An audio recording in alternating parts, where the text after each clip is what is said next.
կնշեք ինչ գործի շրջանակներում էր, ինչ է կատարվում։ Ժողովուրդ ջան, տեսեք, ուրեմն նախաձեռնվել է քրեական վարույթ չարամտորեն հարկերից խուսափելու եւ փողերի լվացման համար։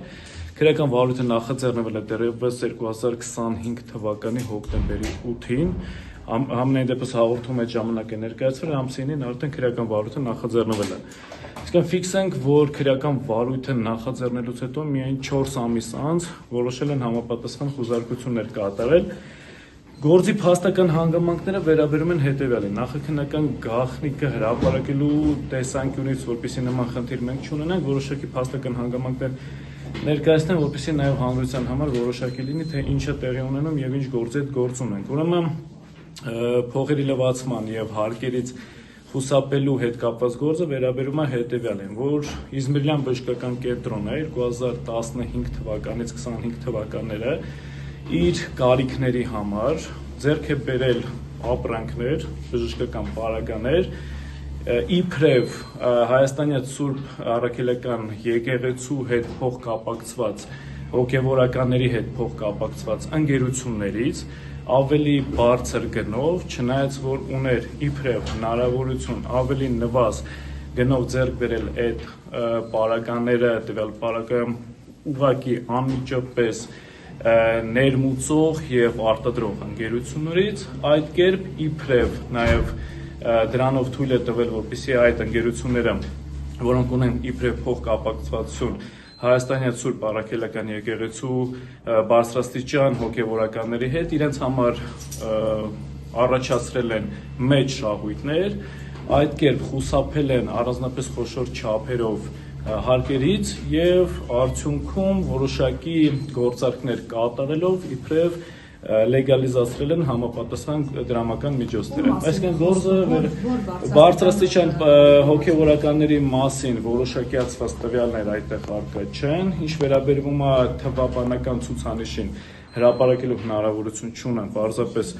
քանի որ խոսքը գնում է նախաքննական գաղտնիքի մասին, բայց ընդհանուր պատկերը հետևյալն է, որ ունեցել են իբրև հնարավորություն ուղղակի անմիջապես արտադրող եւ ներմուծող ընկերություններից ձեռք բերել համապատասխան բժշկական պարագաներ, չեն արել դա, ձեռք են բերել բժշկական պարագաներ մի այնպիսի ընկերություններից,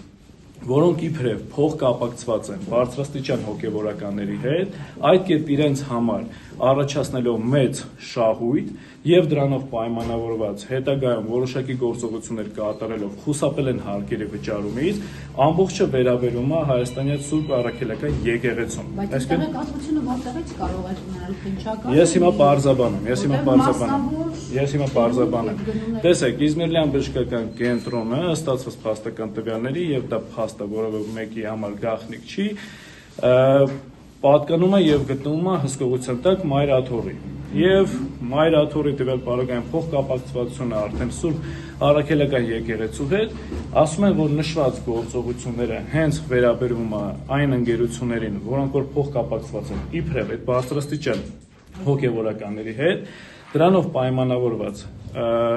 խուսափում է եղել չարամտորեն հարկերի վճարումից եւ դրան արդյունքում հաջորդի գործողություններով, այսինքն գործարկային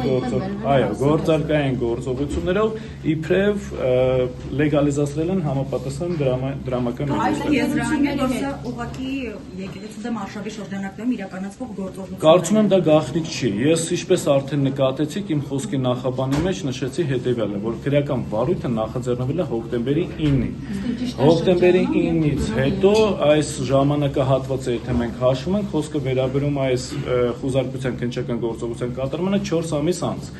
Հիմա եկեք պատկերացնենք մի իրավիճակ, ինչպես կարող է հոկտեմբերի 9-ին 4 ամիս առաջ նախաձեռնվել քրեական վարույթ եւ եթե ստացել են փաստական տվյալներ, որ Իզմիրյան բժշկական կենտրոնի տնօրենի աշխատասենյակում կարող են պահվել ինչ որ առարկաներ, ինչ որ իրեր, որոնք որ կփաստեն վարույթի նախաձեռնման որպես այդպիսի ելակետները, սակայն այդ գործողությունները չկատարեն հրատապ կարգով, այն դեպքում, երբ որ դա հրատապ կատարվող քննչական գործողություն է, այսինքն այնպես չի, որ քրեական վարույթը կարող են նախաձեռնել եւ 4 ամիս անց իրավական ողջամտության մեջ ներողություն, իրավական ողջամտության մեջ կարող է տեղավորվել, որ 4 ամիս անց նոր գան քննչական գործողություն խուզարկությունը կատարեն։ Ավելին ասեմ ձեզ, մենք երբ որ ուսումնասիրեցինք խուզարկության որոշումը, այդտեղ հստակ նշված է, որ դատարանը թույլատրել է, վերցնել խուզարկության արդյունքում հաշվապահական, վճարը հաշվարկային փաստաթղթեր, այլ նյութեր եւ տվյալ պարագայում փակագծերի մեջ նույնիսկ բացահայտված է թե այլ նյութեր ինչ է հասկացվում, այսինքն նետա համապատասխան սևագրեր, այլ փաստաթղթեր, որոնք որ կվերաբերեն, կրկնում եմ, այդ հաշվապահական եւ հաշվարկային որոշակի փաստաթղթերին, որովը այդ նշման մեջ որևէ այլ նշում չկա, որ օրինակ դրանից դուրս, այդ սահմանից դուրս որևէ առարկա, որևէ փաստաթուղթ կարող է վերցվել։ Հիմա հանրությանը հայտնենք, որ բացի որոշակի փաստաթղթերից Արմեն Չարչյանի աշխատասենյակից վերցվել են նաև գումարներ, որոնք որ խուզարկության որոշմամբ առհասարակ որևէ նշում չկա, որ գումարներ վերցնելու վարույթ իրականացնող մարմինը որևէ իրավասություն կամ հնարավորություն է ունեցել։ Այդ որոշման մեջ այդ փաստաթղթերից թույլատրվել է նաև վերցնել որոշակի էլեկտրոնային կրիչներ, էլեկտրոնիկայի հետ կապված որոշակի գադջետներ, բայց որևէ նշում առայն, որ այդտեղ հնարավորություն կա քննիչի համար վերցնել գումարային ինչ-որ միավորներ, իսկ գումարը գործարքի համար այսօր գումար է առգրավել, ճիշտ եմ հասկանում։ 15-ից 25 թվականների հետ կապված, այո, բայց մի բան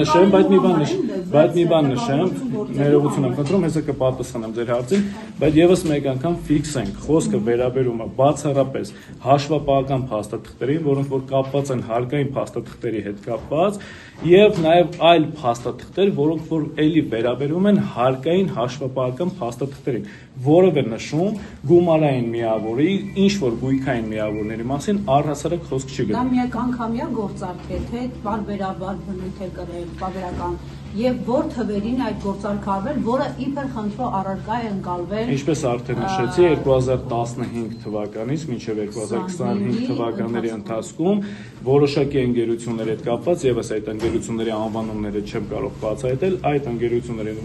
որոնք մեկը չեն, երկուսը չեն, երեքը չեն,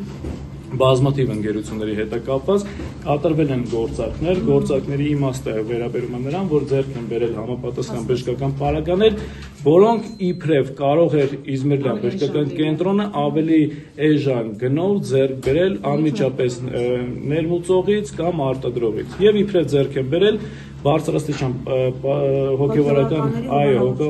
հոգեվորականների հետ փոխկապակցված ընկերություններից։ Բարույթը ինչ է իրենց ենթադրում եւ այսօր սրանով ավարտվելու է այս process-ը։ Տեսեք, ներկայապահին այս քննչական գործողությունից զատ այլ վարույթային կամ քննչական գործողությունների վերաբերյալ որոշակիություն չկա։ Համենայն դեպս, եթե նման գործողություններ պլանավորվում են կատարեն, վարույթ իրականացնող մարմինը մեզ դրա մասին կհայտնի։ Բայց ես ոնց հասկանում եմ,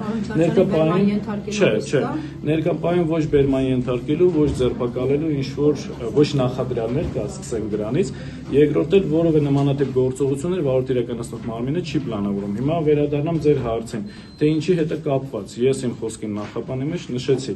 այս վարույթը նախաձեռնվել է դեռևս 4 ամիս առաջ։ Հարցը առաջանում, եթե 4 ամիս առաջ է նախաձեռնվել, ինչ որ նվազագույն տվյալներ այդ ժամանակ են ունեցել։ Պարզ տրամաբանությունը հուշում է, որ հենց այդ ժամանակ էլ որպես հրատապ կատարվող քննչական գործողություն, խուզարկություն, եթե դրա անհրաժեշտությունը կար, պետք է կատարեն հենց նույն օրը կամ հաջորդ օրը, բայց ոչ 4 ամիս անց։ Հիմա հարց կարծում եմ հրետորական, որն է դրա պատճառը, կարծում եմ բոլորը այդ պատասխանը շատ լավ գիտեն, որտեղ վերջի ժամանակահատվածում այնինչ տեղի է ունենում եկեղեցու շուրջ եւ մասնավորապես վեհապարի շուրջ, ես կարծում եմ բոլոր պատասխանները այս հարցի, այո։ Պարոն Ալեքսանյանը 4 ամիս առաջ եկածում նախաձեռնել եք վարույթը, Պարոն Չարչյանը հրավիրվել է հարցակնության։ Բացարձակ մենք այս վարույթի գոյության մասին իմացել ենք այսօր, իմացել ենք այս վարույթային քննչական գործողության կատարման շրջանակներում մինչ այս պահը Արմեն Չարչյանը եւ Իզմիրլյան բժշկական կենտրոնի որևէ աշխատակից, սկսած տնօրենից, փոխտնօրենից եւ վերջացած յուրաքանչյուր այլ աշխատակցի հետ կապված որևէ հրավեր վարույթ իրականացնող մարմին որևէ վարույթային գործողության մասնակցելու բացարձակապես, ինչպես ձեր համար այս ամեն ինչը անակնկալ եղել, այնպես էլ մեր համար է։ Հոգեվորականները, որ քիչ առաջ նշեցի, պարոն Ալեքսանյան, իրենք հրավիրվել են հարցակնության կամ ինչ որ ձևով ասում են այս բանը։ Տեսեք, այս զամբյուղի վերաբերել մեզ տեղեկություն առհասարակ հայտնի չի, որովհետև խուզարկության որոշման մեջ թեև բացահայտված են որոշակի փաստական հանգամանքներ, բայց նաև ես պատասխանելով սիրելի Սյուզիի հարցին, թե ինչ բարձրաստիճան հոգեվորականների մասին է խոսքը գնում, առհասարակ դրա մասին որոշակիացված նյութ չկա։ Թե կոնկրետ X-ը, Y-ը անձը, առհասարակ կանոն չկա։ Մենք չգիտենք թե բարձրաստիճան հոգևորականը ով է կոնկրետ կամ ովքեր են, եթե իրանք մեկից ավել են եւ առհասարակ փոխկապակցվածություն ունեն թե ոչ։ Ես վստահ եմ, որ չունեն, բայց ավելին ձեզ ասեմ, այնիշ խուզարկության որոշման մեջ նշված է բացառապես օպերատիվ տեղեկությունների մակարդակում։ Մենք ֆիքսենք, որ օպերատիվ տեղեկությունները դատավարական իմաստով դրանք ապացուցողական զամբյուղ չեն, ապացուցողական որևէ նշանակություն չունեն, հետևաբար այս պայմաններում մենք ունենք պարզապես սնանկ փաստական տվյալների հետ գործը։